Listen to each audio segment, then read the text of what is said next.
Hello. Hello. का ये जान का हाल बा? अरे तू फोन काहे के कइले बाड़ा? काटा काटा काटा मरद हमारे हेजी बाड़े पिटवाइबा का?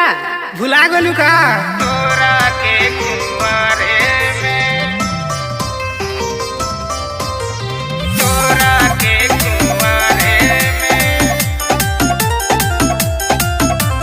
भूल गइले ले रहनी तोरा के कुंवारे में। फोन काहे करो तारो बानी हम ससुरारे में?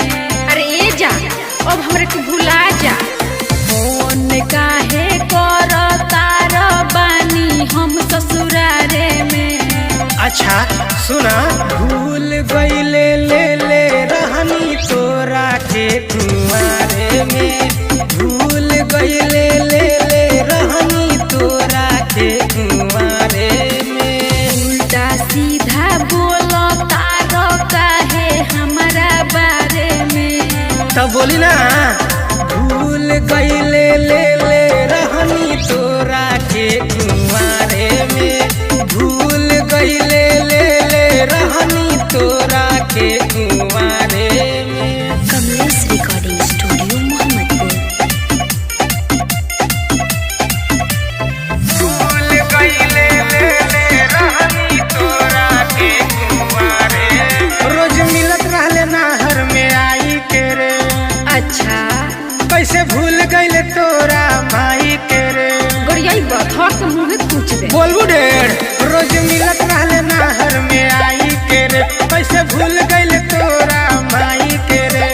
पता लगी पियावा के टाइम न लगी मारे में। अरे हाय सुनो, भूल गइले ले रहनी तोरा के कुंवारे में।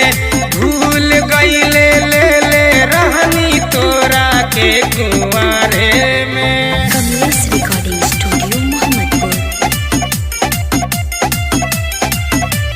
भूल गइले ले रहनी तोरा के कुंवारे। हमरा संगे ते बड़का छल कइले रे। ई का कहत रहो? बाके पियावा के तू ही बदल गइले रे। का करिए जान मजबूरी रहे। हमरा संगे ते बड़का छल कइले रे। बाके पियावा के तू ही बदल गइले रे। कह दे हम भाई से देरी लगी न टंगवा फारे में। तो हमहू हारा कर दे।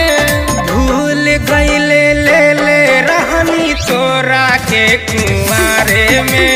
भूल गइले ले रहनी चुम्मा तोरा के कुंवारे में।